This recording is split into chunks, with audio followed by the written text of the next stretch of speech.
Hello everyone, welcome back to my daily cooking blogs. ನೆನ್ನೆ ವೀಡಿಯೋದಲ್ಲಿ ನಾನು ಪಾಸ್ತಾ ಮಾಡೋದನ್ನು ತೋರಿಸಿದ್ದೆ ಅಲ್ವಾ. ಸೊ ಇವತ್ತು ಅದನ್ನು ಡಿಟೇಲಾಗಿ ತೋರಿಸ್ತೀನಿ. ಪಾಸ್ತಾ ಅಂದರೆ ಯೂಶ್ವಲಿ ಈಗಿನ ಕಾಲದ ಮಕ್ಳಿಗಂತೂ ಅದು ಏನು ಇಷ್ಟನೋ ತುಂಬ ಇಷ್ಟಪಡ್ತಾರೆ. ಹಾಗೆಯೇ ಅದನ್ನು ಹೆಲ್ದಿಯಾಗಿ ಮಾಡಬೇಕು ಅಲ್ವಾ. ಸೊ ಹಾಗಾಗಿ ಇವತ್ತು ನಾನು ಸ್ಪಿನಾಚ್ ಮತ್ತು ಕಾರ್ನ್ನ ಹಾಕಿ ಪಾಸ್ತಾ ಮಾಡ್ತಾಯಿದ್ದೀನಿ. ಮೊದಲಿಗೆ ಪಾಸ್ತಾನ ಬೇಯಿಸ್ಕೊಂಡು ಸ್ವಲ್ಪ ನೀರಿಗೆ ಉಪ್ಪು ಮತ್ತು ಎಣ್ಣೆ ಹಾಕ್ಬಿಟ್ಟು ಬೇಯಿಸ್ಬಿಟ್ಟು ಅದನ್ನು ಸ್ಟ್ರೈನ್ ಮಾಡಿಟ್ಕೊಳ್ಳಿ. ಅದೇ ಪ್ಯಾನ್ಗೆ ಸ್ವಲ್ಪ ಎಣ್ಣೆ ಹಾಕಿಬಿಟ್ಟು ಬೆಳ್ಳುಳ್ಳಿ ಹಾಕಬೇಕು. ಸಣ್ಣ ಸಣ್ಣದಾಗಿ ಕಟ್ ಮಾಡಿರೋದು, ಜಾಸ್ತಿ ಚೆನ್ನಾಗಿ ಟೇಸ್ಟ್ ಬರುತ್ತೆ.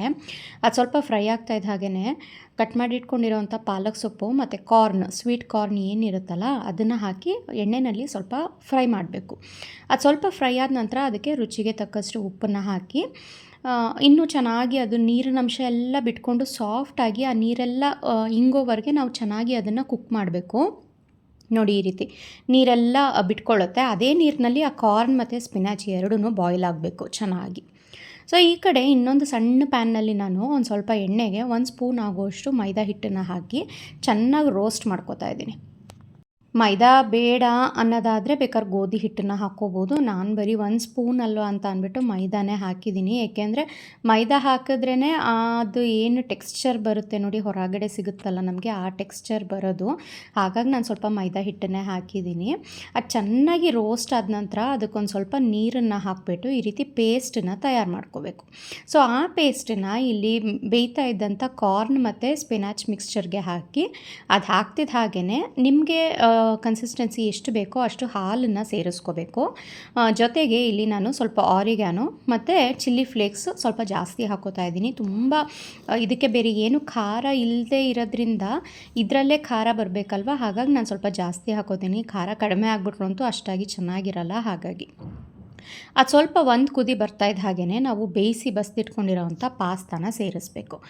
ನಾವು ಮೈದಾ ಹಿಟ್ಟೆಲ್ಲ ಹಾಕಿರ್ತೀವಲ್ವ, ಸ್ವಲ್ಪ ಗಟ್ಟಿ ಆಗ್ತಾ ಬರುತ್ತೆ ಅದು.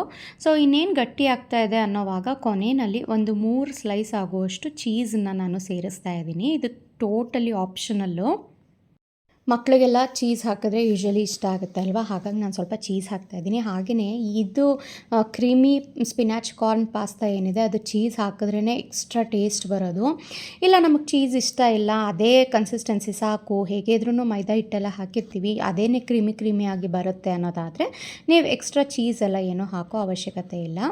ಸೊ ಇವಾಗ ಚೀಸ್ ಹಾಕಿಬಿಟ್ಟು ಜಸ್ಟ್ ಮಿಕ್ಸ್ ಮಾಡಿ, ಚೀಸ್ ಮೆಲ್ಟ್ ಮಾಡೋವರೆಗೂ ಮಿಕ್ಸ್ ಮಾಡ್ಕೊಬಿಟ್ಟು ಅದನ್ನು ಸರ್ವ್ ಮಾಡ್ಕೊಳ್ಳೋದು ಅಷ್ಟೇ. ತುಂಬಾ ರುಚಿಯಾಗಿ ಇದೇ ರೀತಿ ಪಾಸ್ತಾ ರೆಸಿಪೀಸ್ನ ಹೇಳ್ಕೊಡ್ತಾ ಇರ್ತೀನಿ ನೆಕ್ಸ್ಟ್. ಯಾಕೆಂದರೆ ನನ್ನ ಮಗಂಗಂತೂ ಪಾಸ್ತಾ ಅಂದರೆ ತುಂಬಾ ಇಷ್ಟ. ಮ್ಯಾಗಿಗಿಂತ ಪಾಸ್ತಾಗೆ ಬಂದಿದ್ದಾನಲ್ಲ ಇವಾಗ ಅನ್ನೋದೇ ಒಂದು ಖುಷಿ ನನಗೆ. ಏಕೆಂದರೆ ಮ್ಯಾಗಿನಲ್ಲಿ ಅದು ಇನ್ಸ್ಟೆಂಟ್ ಮಸಾಲ ಇರುತ್ತಲ್ಲ, ಅಷ್ಟಾಗಿ ನನಗದು ಏನೋ ಪ್ರಿಸರ್ವೇಟಿವ್ಸ್ ಜಾಸ್ತಿ ಹಾಕಿರ್ತಾರೆ ಅಂತ ಹೇಳಿ ಅಷ್ಟು ಇಷ್ಟ ಆಗಲ್ಲ. ಸೊ ಇದು ಪಾಸ್ತಾ, ಅದರಲ್ಲೂ ನಾನು ವೀಟ್ ಪಾಸ್ತಾ ಯೂಸ್ ಮಾಡೋದ್ರಿಂದ ನನಗೂ ಸ್ವಲ್ಪ ಹೆಲ್ದಿಯಾಗಿ ಮಗನಿಗೆ ವೆಜಿಟೇಬಲ್ಸ್ ಎಲ್ಲ ಹಾಕಿ ಕೊಡೋದ್ರಿಂದ ಓಕೆ ಅಂತ ಅನಿಸುತ್ತೆ. ಒಂದು ಹೊತ್ತಿಗೆ ವಾರದಲ್ಲಿ 1 ಸಲ ಅಂತ ಹೇಳಿದ್ದೀನಿ ಅಷ್ಟೇ. ಸೊ ವಾರದಲ್ಲಿ ಯಾವತ್ತಾದರೂ 1 ಸಲ ನಾನು ಈ ರೀತಿ ಪಾಸ್ತಾನ ಮಾಡ್ತಾಯಿರ್ತೀನಿ. ಸೊ ಇಲ್ಲಿ ನೆಕ್ಸ್ಟ್ ಡೇಗೆ ನಾನು ಒಂದು ಹೊಸ ಪ್ರಾಡಕ್ಟ್ನ ತಯಾರು ಮಾಡ್ತಾಯಿದ್ದೀನಿ. ಯೂಶ್ವಲಿ ನನಗೆ ಪ್ರಿಮಿಕ್ಸ್ಗಳು ಮಾಡಿಕೊಡಿ ನಮಗೆ ಅಂಥೇಳಿ ತುಂಬಾ ಏನೋ ಮೆಸೇಜಸ್ ಬರ್ತಾಯಿತ್ತು. ಒಬ್ಬರು ಮಾತ್ರ ಗುಜರಾತ್ ಅವರು ನನಗೆ ಇದು ಮಾಡಿಕೊಡ್ಲೇಬೇಕು ನೀವು ಅಂತ ಸ್ವಲ್ಪ ಆರ್ಡರ್ ಕೊಟ್ಟಿದ್ರಾ.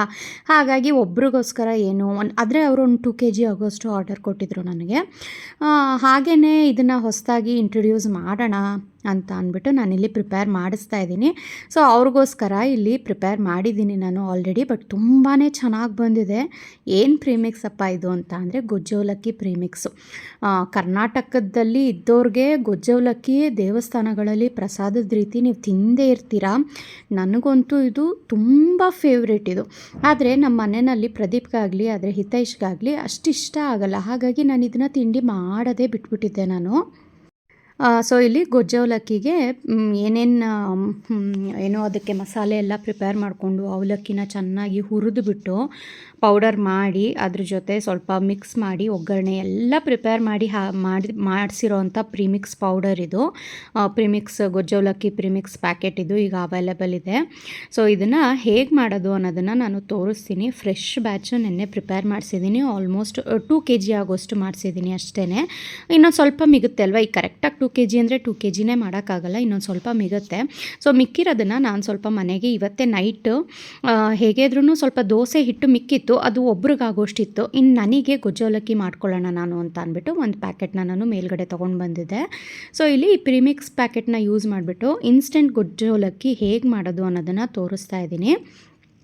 ಸೊ ಇದರಲ್ಲೇ ಒಗ್ಗರಣೆ, ಉಪ್ಪು, ಹುಳಿ ಎಲ್ಲನೂ ಇರೋದ್ರಿಂದ ನೀವು ಏನೂ ಮಾಡೋ ಅಂಥ ಅವಶ್ಯಕತೆ ಇಲ್ಲ. ಜಸ್ಟ್ ನೀವು ಒಂದು ಬೌಲ್ನಲ್ಲಿ ನಿಮಗೆ ಎಷ್ಟು ಬೇಕೋ ಅಷ್ಟು ಗೊಜ್ಜು ಅವಲಕ್ಕಿ ಪ್ರೀಮಿಕ್ಸ್ನ ಅಳತೆ ಮಾಡ್ಕೊಳ್ಳಿ. ನಾನಿಲ್ಲಿ ಒಬ್ಳಿಗೆ ಮಾಡ್ಕೋತಾ ಇದ್ದೀನಲ್ವಾ, ಸೊ ಹಾಗಾಗಿ ಒಂದು ಸಣ್ಣ ಬೌಲ್ನಲ್ಲಿ ಅಳತೆ ತೊಗೊಂಡಿದ್ದೀನಿ.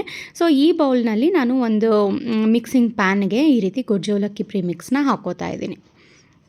ಸೊ ಇಲ್ಲಿ ನೋಡ್ತಾ ಇರ್ಬೋದು, ಕಲರ್ ಆಗಿರ್ಬೋದು, ಟೇಸ್ಟ್ ಆಗಿರ್ಬೋದು ತುಂಬಾ ಚೆನ್ನಾಗಿ ಬಂದಿದೆ. ಈವನ್ ನೀವು ಒಂದು ಸ್ವಲ್ಪ ಬೇಕಾದ್ರೆ ಈ ಪ್ರೀಮಿಕ್ಸ್ನ ಬಾಯಿಗೆ ಹಾಕ್ಕೊಂಡು ನೋಡಿ, ಉಪ್ಪೆಲ್ಲ ಕರೆಕ್ಟಾಗಿತ್ತು ಅಂತ ಅಂದರೆ ಸರಿ ಉಪ್ಪೇನು ಹಾಕ್ಕೊಳ್ಳೋ ಅಂಥದ್ದು ಬೇಕಾಗಿಲ್ಲ. ಇಲ್ಲ ನಿಮಗೆ ಸಪ್ಪೆ ಅಂತ ಅನ್ನಿಸ್ತಾ ಇದ್ದರೆ ಇನ್ನೊಂದು ಸ್ವಲ್ಪ ನೀವು ಉಪ್ಪನ್ನ ಹಾಕ್ಕೊಳ್ಳಿ, ಯಾಕೆಂದರೆ ನಾನು ಸ್ವಲ್ಪ ಉಪ್ಪನ್ನ ಕಡಿಮೆನೇ ಹಾಕಿರ್ತೀನಿ ಇಲ್ಲಿ. ಸೊ ಇವಾಗ ಇಲ್ಲಿ ನಾನು ಒಂದು ಬೌಲ್ ಇದು ಗೊಜ್ಜು ಅವಲಕ್ಕಿ ಪ್ರೀಮಿಕ್ಸ್ ತೊಗೊಂಡಿದ್ದೆ ಅಲ್ವಾ, ಅದೇ ಬೌಲ್ನಲ್ಲಿ 3/4 ಕಪ್ ಆಗೋಷ್ಟು ಬಿಸಿ ಬಿಸಿ ಆಗಿರೋಂಥ ನೀರನ್ನು ಸೇರಿಸ್ತಾ ಇದ್ದೀನಿ. ಬೇರೆ ಏನೂ ಬೇಡ, 3/4ಗಿಂತ ನೀವು ಕಡಿಮೆ ಹಾಕ್ಕೊಂಡ್ರೂ ಪರವಾಗಿಲ್ಲ. ನನಗೊಂದು ಸ್ವಲ್ಪ ಸಾಫ್ಟಾಗಿರಲಿ ಅಂತ ಅಂದ್ಬಿಟ್ಟು ನಾನು 3/4 ಕಪ್ ಹಾಕ್ಕೊಂಡಿದ್ದೀನಿ. ಸೊ ನೀವು ಒಂದು ಬೌಲ್ ಪ್ರೀಮಿಕ್ಸ್ ಪ್ಯಾಕೆಟ್ ತೊಗೊಂಡಿದ್ರೆ ಅರ್ಧ ಬೌಲ್ ಆಗೋಷ್ಟು ಬಿಸಿ ಬಿಸಿ ಆಗಿರೋಂಥ ನೀರನ್ನು ಹಾಕಿಬಿಟ್ಟು ಜಸ್ಟ್ ಈ ರೀತಿ ಮಿಕ್ಸ್ ಮಾಡಿ ಲಿಡ್ನ ಕ್ಲೋಸ್ ಮಾಡಿ ಒಂದು 10 to 15 ಮಿನಿಟ್ಸ್ ಬಿಟ್ಟರೆ ಸಾಕು, ಗೊಜ್ಜು ಅವಲಕ್ಕಿ ರೆಡಿ.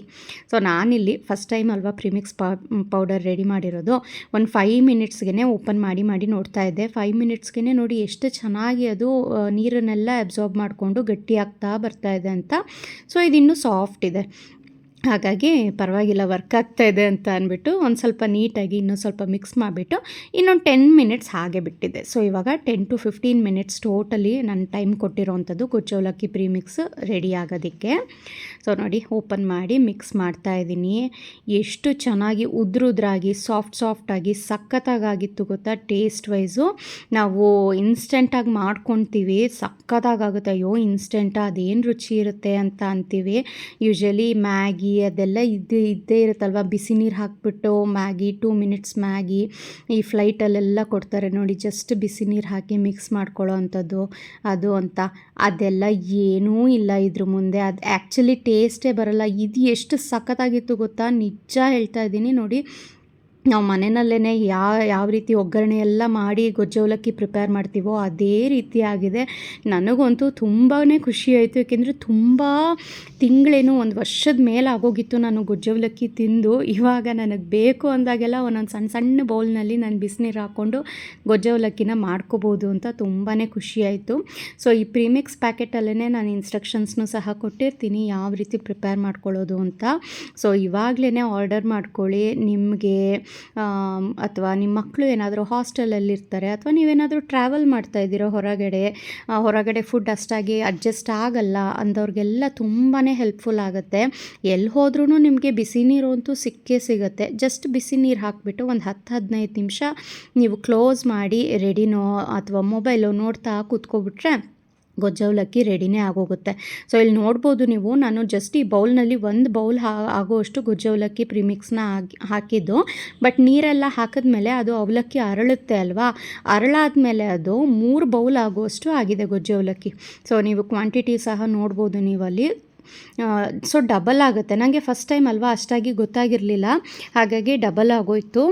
ನೀವು ಎಷ್ಟು ಬೇಕೋ ಅಷ್ಟನ್ನು ಪ್ರಿಪೇರ್ ಮಾಡ್ಕೊಳ್ಳಿ. 1/4 kg ಆಗೋಷ್ಟು ಗೊಜ್ಜು ಅವಲಕ್ಕಿ ಪ್ರೀಮಿಕ್ಸು ಒಂದು 3-4 ಜನ ತಿನ್ಬೋದು, ಅಷ್ಟು ಗೊಜ್ಜು ಅವಲಕ್ಕಿ ರೆಡಿ ಆಗುತ್ತೆ ಆ ಪ್ರೀಮಿಕ್ಸ್ ಪ್ಯಾಕೆಟ್ನಲ್ಲಿ. ಟೇಸ್ಟ್ ವೈಸ್ ಅಂತೂ ಎಷ್ಟು ಚೆನ್ನಾಗಿತ್ತು ಅಂತ ಅಂದರೆ, ನಾನು 2 ಬೌಲ್ ಆಗೋಷ್ಟು ಗೊಜ್ಜು ಅವಲಕ್ಕಿ ತಿಂದೆ ನೈಟು. ಸಖತ್ತಾಗಿತ್ತು ಟೇಸ್ಟು. ಆ್ಯಂಡ್ ನನಗಂತೂ ತೃಪ್ತಿ ಆಯಿತು, ಏಕೆಂದರೆ ತುಂಬ ವರ್ಷಗಳಾದ ನಂತರ ಗೊಜ್ಜು ಅವಲಕ್ಕಿ ತಿಂದಿದ್ದಲ್ವಾ. ನನ್ನ ಮಗ ಆಗಿರ್ಬೋದು, ಪ್ರದೀಪ್ಗಾಗಿರ್ಬೋದು ಗೊಜ್ಜು ಅವಲಕ್ಕಿ ಅಷ್ಟಾಗಿ ಇಷ್ಟ ಆಗಲ್ಲ, ಬಟ್ ನನಗೆ ಸಖತ್ ಇಷ್ಟ. ಸೊ ಇದೇ ರೀತಿ ನಿಮಗೂ ಗೊಜ್ಜು ಅವಲಕ್ಕಿ ಇಷ್ಟ ಆದರೆ ಮಾಡ್ಕೊಳ್ಳೋಕ್ಕೆ ಟೈಮ್ ಇಲ್ಲ, ಅಥವಾ ನಿಮ್ಮ ಮಕ್ಕಳು ಏನಾದರೂ ಹಾಸ್ಟೆಲಲ್ಲಿ ಇರ್ತಾರೆ, ನೀವೆಲ್ಲಾದರೂ ಟ್ರಾವೆಲ್ ಮಾಡ್ತಾ ಇದ್ದೀರಾ ಅಂತ ಅಂದರೆ ನನ್ನ ಹತ್ರ ಆರ್ಡರ್ ಮಾಡಿ ನೀವು ಪ್ಲೇಸ್ ಮಾಡ್ಕೋಬೋದು.